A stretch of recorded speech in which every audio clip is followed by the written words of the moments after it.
بسم اللہ الرحمن الرحیم. السلام علیکم ورحمۃ اللہ وبرکاتہ.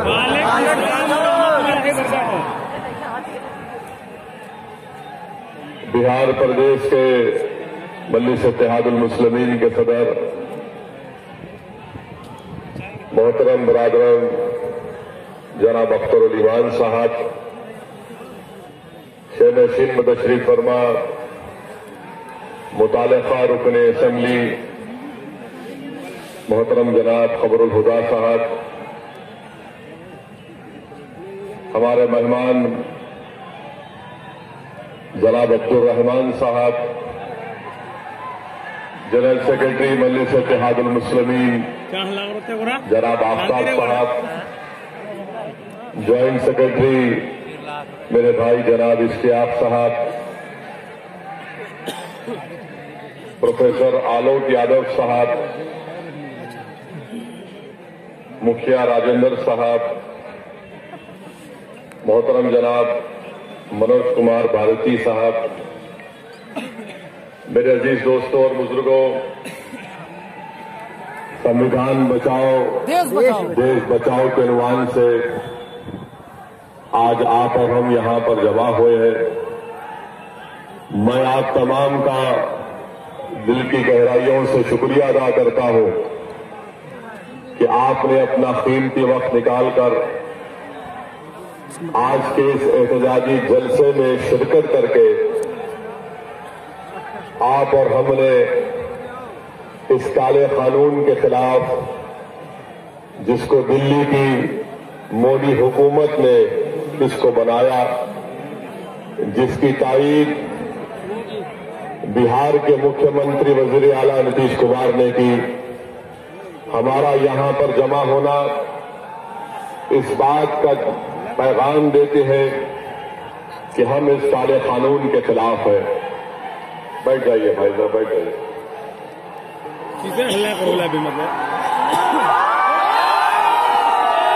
میرے عزیز دوستوں اور بزرگوں، سیمانچل کی یہ غیوروں کی سرزمین، ریاست بہار کی یہ سرزمین ایک تاریخی سرزمین ہے. 1917 میں چمپارن کی تحریک سے پہلے حضرت مولانا شیخ گلاب نے اور شیخ عدالت نے انگریزوں کے خلاف اس ریاست میں، اس بہار پردیش میں انگریزوں کے خلاف لڑائی کا آغاز کیا. وہیں پر مولانا سجاد نے محمد علی جناح کے پیغام کو ٹھکرایا اور یہ کہا کہ یہ جناح انگریزوں کا پٹھو ہے. اور یہی مبارک تاریخی جگہ ہے جہاں پر مومن کانفرنس ہوئی تھی محمد عبد القیوم انصاری کی، کہ مومن کانفرنس نے نہ صرف مسلم لیگ کی مخالفت کی، جناح کی مخالفت کی، بلکہ کانگریس نے جو پارٹیشن کے پلان کو منظور کیا اس کی مخالفت کی. یہی وہ بہار کی تاریخی سرزمین ہے. جب سول نافرمانی ہوئی تو حضرت مولانا منصور اعجاز، مولانا عبد الباری اور الفت حسین نے سول نافرمانی میں انگریزوں کے خلاف بہت قربانیاں پیش کی. یہی بہار کی تاریخی سرزمین ہے جہاں پر خانقاہ مجیبیہ اور خانقاہ رحمانیہ کے بزرگوں نے اس ملک کو آزاد کرانے کے لیے اپنی بڑی بڑی قربانیوں کو پیش کیا. اور ان تمام بزرگوں نے انگریزوں کے خلاف لڑ کر اس ملک کو آزاد کروایا. مہاتما گاندھی کے ساتھ کندھے سے کندھا ملا کر اس ملک کی لڑائی میں حصہ ادا کیا. اور جب ہم نے آزادی کے بعد اپنے آپ کو ایک سمویدھان دیا، ایک آئین دیا، اس سمویدھان میں یہ کہا گیا کہ ہندوستان میں تمام کو مساوات دیے جائیں گے. اور ہم نے جس کو سمویدھان کو بابا صاحب امبیڈکر نے بنایا، اس संविधान में साफ और वाज़ेह तौर पर यह लिख दिया गया कि मजहब के नाम पर किसी से भी तफरीक नहीं की जाएगी, किसी से नाइंसाफी नहीं की जाएगी। जब संविधान बना तो हमारे बुजुर्गों ने फैसला लिया कि भारत का कोई मजहब नहीं होगा, भारत हर मजहब को मानेगा, भारत अगर उन लोगों को भी मानेगा जो किसी मजहब को नहीं मानते। मेरे अजीज दोस्तों और बुजुर्गों, ये वो मुल्क है, सारी दुनिया में एक मुनफरिद मुल्क है जहां पर बेशुमार मज़ाहिब के मानने वाले रहते हैं, बेशुमार बोलियां बोली जाती है, हजारों की तादाद में तहजीब है, मगर इस भारत का ना तो कोई एक तहजीब है, ना तो कोई एक मजहब है। ये भारत की खूबसूरती और उसकी ताकत है।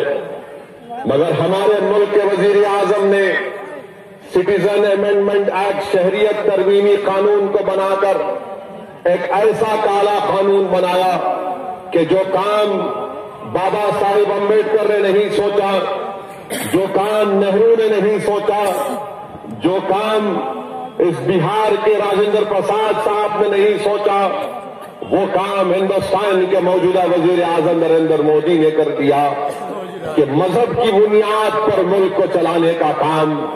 और सिटीजन अमेंडमेंट कानून, शहरियत तरमीमी कानून को बनाकर नरेंद्र मोदी की सरकार ने, जिसका बिहार के वजीर आला नीतीश कुमार साहब ने साथ किया, मैं आज किशनगंज से, सीमांचल की गैयरों की सरजमीन से बड़ी जिम्मेदारी के साथ अर्ज कर रहा हूं कि ये जो सिटीजन अमेंडमेंट कानून बनाया गया, ये दोबारा इस मुल्क को पार्टीशन की राह की तरफ लेकर जाता है। हमने मोहम्मद अली जिन्ना के पैगाम को ठुकराया, और क्यों ठुकराया? हमने पाकिस्तान को अपना मुल्क नहीं माना, हमने भारत को अपना देश माना, और इसीलिए हम यहां पर रुके।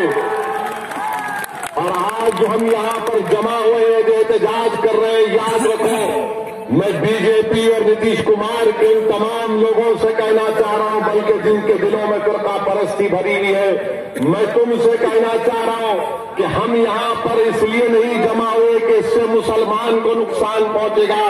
हम यहां पर इसलिए जमा हुए कि हमको संविधान को बचाना है। जब संविधान बचेगा तो देश बचेगा, अगर संविधान नहीं बचेगा तो फिर देश नहीं बचेगा। मेरे अजीज दोस्तों और बुजुर्गों, ये मसला सिर्फ मुसलमानों का नहीं है, ये मसला सिर्फ हमारे दलित भाइयों का नहीं है, ये मसला सिर्फ हमारे आदिवासी भाइयों का नहीं है, ये मसला हमारे हिंदू भाइयों का मसला नहीं है, ये मसला सिर्फ हमारे सिख या ईसाई भाइयों बहनों का नहीं है, बल्कि ये मसला ऐसा है जिसका राज ताल्लुक हिंदुस्तान के 120 करोड़ जनता से है। अगर आज भारत की जनता खामोश हो जाएगी, इस काले कानून पर अगर अपनी आंख बंद कर लेगी, अपनी जबान को गूंगा बना देगी, अपने कानों को सुनने की तासीर से खत्म कर देगी, तो याद रखो आने वाली नस्ल हमको और तुमको माफ नहीं करेगी। जब आने वाली नस्ल हमसे पूछेगी कि ये बापू और अम्बेडकर के मुल्क में कैसे मजहब के नाम पर इस मुल्क को बांटने की कोशिश जब की जा रही थी, तो तुम आराम खामोश क्यों बैठी थी?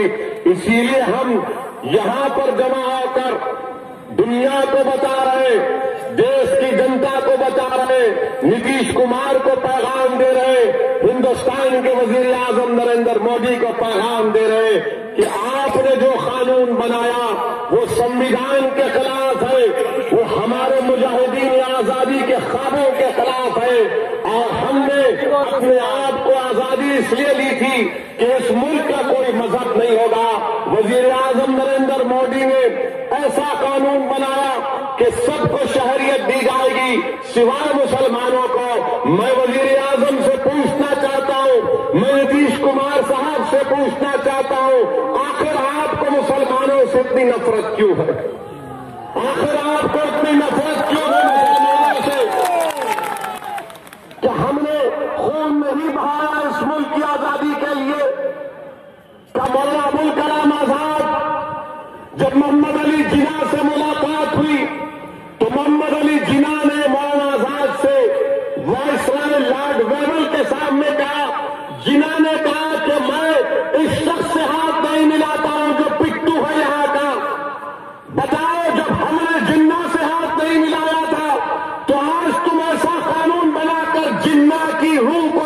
تسکین پہنچا رہے ہو.